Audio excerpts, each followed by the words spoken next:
지난주 프랑스에서는 마크롱의 2023년 신년사가 있었습니다. Je sais à peu près ce que nous souhaitons tous. L'inquiétude, l'angoisse, la fatigue qui existe aussi chez tous les soignants. Alors qu'on venait même de sortir du Covid, de réaffronter des crises à nouveau et de ne jamais sortir en quelque sorte de ce jour de crise sans fin. Qu'est-ce qui ne marche pas dans notre hôpital aujourd'hui? C'est que, je le disais, ce qui est vrai, c'est le dernier endroit où juridiquement les 35 heures fonctionnent encore. 프랑스는 하루 7시간만을 일하고 점심을 2시간을 먹습니다. 1년 전 마크롱은 접종 의무화를 발표했었습니다. Pour nous protéger et pour notre unité, nous devons aller vers la vaccination de tous les Français, car c'est le seul chemin vers le retour à la vie normale.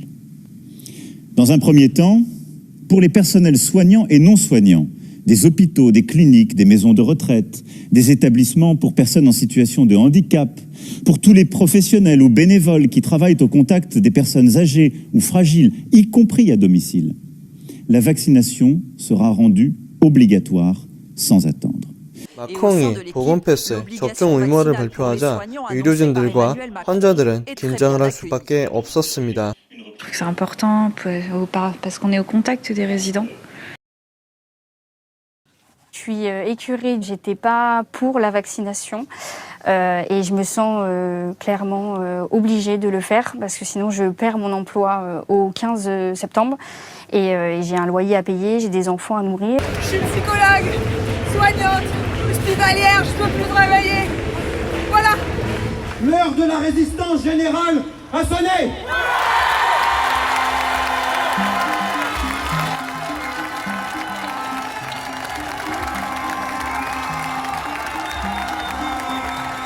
접종 의무화에 반대한 의료진들과 소방관들 때문에 인력 대란이 si작되었습니다.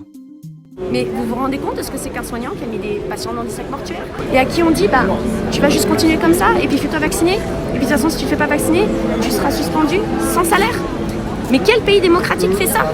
Non mais sincèrement c'est juste ignoble. Je travaillais en étant positive au Covid, asymptomatique, donc je suis allée travailler tous les jours, voire même 40-45 heures par semaine, et ça ne posait de problème à personne, vraiment à personne. On va expliquer un peu comment ça va se dérouler la suite. On me demande de partir, on est censé partir à 14 heures. J'ai été en contact avec une aide-soignante qui travaillait en réanimation sur un hôpital parisien. Et elle a été logée sans bail sur l'hôpital. Elle a été mise à la rue, donc suspendue parce que refus de 3e dose. Elle a une autre collègue, une aide-soignante, pareil, donc suspendue pour refus de 3e dose. Elle était logée avec un bébé sur l'hôpital, elle a été mise à la rue. Et il y en a une 3e dans ce service-là qui n'a pas supporté le choc. En fait, elle était maman seule avec des enfants. Elle était déjà fragile psychologiquement. Elle a mis fin à ses jours. On n'est pas dans un problème sanitaire, on est dans un problème politique. Balayer comme ça les soignants, mettre la suspension, c'est une volonté politique. C'est une volonté de la destruction des services publics. De 15 000 soignants suspendus en France, dont la majorité sont des femmes, sans salaire, depuis presque 1 an. Je les ai rencontrés et j'ai vu de près cette détresse. Ces infirmières, aides-soignantes, pompiers, médecins ont donc été suspendues parce qu'elles ne voulaient pas se faire injecter un produit en phase expérimentale. 지난해 프랑스 대선 르펜의 공약은 이랬습니다. Si vous êtes élu présidente de la République en 2027, est-ce que l'hôpital ira beaucoup mieux? Oui, il ira beaucoup mieux.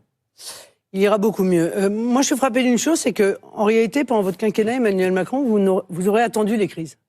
C'est-à-dire qu'il n'y a que les crises qui arrivent à vous faire bouger. Il a fallu la crise sanitaire pour s'apercevoir que le personnel soignant était dans une souffrance absolument inouïe depuis des années. Vous n'avez pas fait preuve d'ailleurs de beaucoup d'empathie à son égard, parce que quand vous avez licencié 15 000 soignants sans salaire, parce que vous refusiez qu'ils puissent se tester avant de venir travailler et que vous vouliez à tout prix qu'ils soient vaccinés, c'était pas bien de faire ça. Je les réintégrerai, moi, en ce qui me concerne, et je leur restituerai d'ailleurs les salaires dont ils ont été privés. Il a encore une fois fallu attendre la crise. Or, l'effondrement de l'hôpital, on le connaissait. Vous étiez déjà depuis 3 ans, 4 ans au pouvoir, 3 ans. Donc vous auriez pu tout de suite considérer que c'était une urgence. Vous ne l'avez pas fait. En 2018, quand je fais un point sur Donc c'est l'effondrement. Les infirmières sont en sous-effectif. Les déserts médicaux, ça date depuis des années. Plus personne n'arrive à trouver de médecins. Le numerus clausus, vous l'avez supprimé l'année dernière. Vous auriez pu le supprimer 2018. Au tout 2018, début. Madame Le Pen. Bon, bref.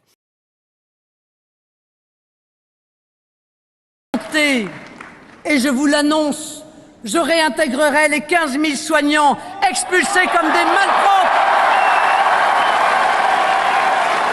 Je ne me limiterai pas, mes chers amis, à les réintégrer.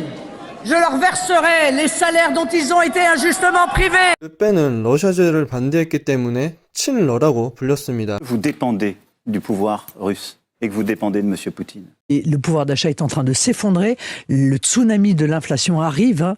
Nous n'en sommes qu'au début. Hein. On a subi que la première vague. Il y en a d'autres derrière, probablement plus importantes. Or, Emmanuel Macron aggrave cette inflation par des décisions internationales. Je pense évidemment à l'embargo sur le pétrole et le gaz russe qui peut avoir comme conséquence de tripler le prix du gaz. Je veux que les Français prennent conscience de ce que ça va donner pour eux, le triplement du prix du gaz. Ça ne va pas toucher seulement leur facture personnelle, ça va toucher l'intégralité des biens qui sont produits évidemment grâce à de l'énergie et tout ceci va jeter des millions de foyers dans une situation intenable. Vous avez déjà expliqué votre point de vue à ce sujet-là, mais donc je vous repose la question pour la énième fois. Est-ce qu'il faut donc continuer à aider Vladimir Poutine? Je rappelle que le pétrole russe rapporte 800 millions de dollars par jour au Kremlin et finance inévitablement la guerre, Marine Le Pen. Oui, mais comment on s'exonère Non, mais là où cette sanction est tout à fait stupide, c'est que si nous n'achetons pas de pétrole aux Russes, il les vendra à d'autres. D'ailleurs, il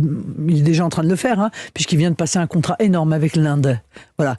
Il faut pas croire que sous prétexte qu'on n'achète pas le pétrole russe ne sera pas acheté. Il sera acheté par d'autres, et il sera acheté par d'autres à un prix supérieur. Parce qu'en créant comme ça une forme de pénurie, eh bien, on augmente le prix de la matière première. Ça veut dire que la Russie sera plus riche après qu'on ait mis en œuvre les sanctions européennes qu'elle ne l'était avant. Vous croyez que c'est malin? Non, ça n'est pas malin. Mais surtout, ça va avoir des conséquences très lourdes sur la vie quotidienne de nos compatriotes. Or, on ne peut pas sacrifier le peuple français. Donc, je dis aux Français que moi, je suis la seule, peut-être, à penser à eux, à défendre leur pouvoir d'achat, à défendre leur avenir, à défendre leur capacité à avoir un quotidien qui ne se transforme pas en cauchemar. Tout de même, Marine Le Pen, on voit que l'inflation en France, elle est à 5,2% sur un an. C'est un des taux d'inflation les plus faibles quand même de l'Europe grâce au blocage des prix du gaz, de l'électricité, à l'aide de 18 centimes à la pompe. Est-ce que vous reconnaissez quand même pas l'efficacité de cette politique-là du gouvernement? Mais non, parce que le problème de cette politique, c'est qu'elle est transitoire. Il faut bien que les Français comprennent que les 18 centimes, ça va pas être pour la vie. Eh bien, les propositions d'Emmanuel Macron sont d'abord financées par la dette.